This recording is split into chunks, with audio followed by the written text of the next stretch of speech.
Moving on, in a nightmare scenario for Kyiv, air defense units failed to intercept a single incoming Russian missile during an overnight blitz. While the latest strikes have killed at least 17 people and injured more than 50, as Kyiv struggles to stop the barrage, Putin is raising the tempo of his air war. But Ukraine is hitting back with long-range drone attacks deep inside Russia. The question now is not whether the war is escalating, it is how much further it can go. Take a look at this next report for more details.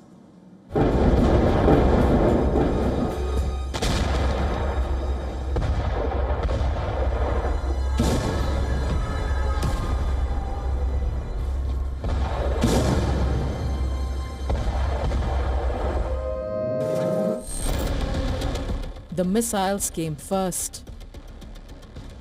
There was no warning beyond the sirens. Just a series of explosions, one after another.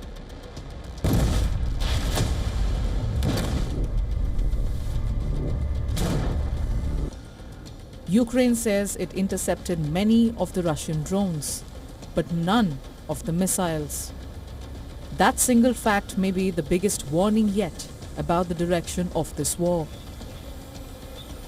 Kyiv and the surrounding regions were also hit by fatal overnight Russian barrage of missiles.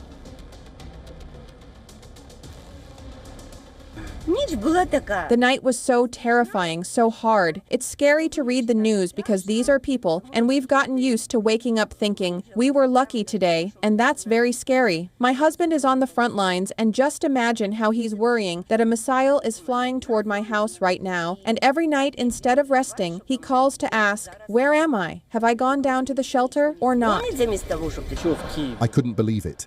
I'd already been in Kyiv and had heard explosions before, but nothing like today. You couldn't even hear that it was a missile.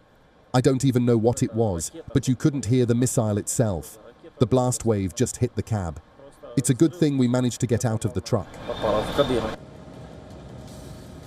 Russia's missile attack destroyed food logistics warehouses in and around Ukraine's capital.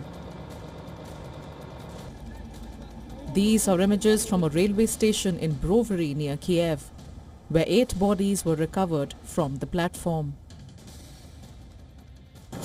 This is an atrocity. I never thought something like this could happen in our country. We haven't slept for 5 years now. There's no sleep. People live in constant fear. We live day to day. That's all. Because there's no other way. Ukraine's Air Force says it shot down 98 of the 115 drones fired by Russia overnight. But preliminary statistics from the Air Force shows it was unable to shoot down any of the missiles. Kyiv can intercept the vast majority of drones, but still relies on supplies from allies to counter Russian missiles. Kyiv says Moscow fired 24 ballistic missiles. Among them were 4 Zircon missiles which travel at hypersonic speed. Ukraine's air defenses are still fighting, but every interception comes at a price. Every Patriot missile fired is one less available for the next attack, and Russia knows this. For months, Ukraine's President Volodymyr Zelenskyy has pleaded for more Patriot systems and more interceptor missiles. He says that Ukraine simply cannot defend every city with the number of systems it has today. Now, another problem is emerging. Even the United States has acknowledged concerns about limited Patriot interceptor inventories as demand grows across multiple theaters, which means replacing the missiles Ukraine fires is becoming even harder. For Moscow, this is becoming a war of attrition. The objective is not only to destroy targets, it is to empty Ukraine's arsenal and force the country to make impossible choices. Kyiv is still striking back deep inside Russian territory, using long-range attack drones to hit military airfields and fuel depots. But back home, the strategic arithmetic has turned fatal. With Western arsenals empty and no interceptors left in reserve, Ukraine is forced to face Putin's expanding ballistic arsenal with completely shieldless skies. Bureau Report, WION, World is One.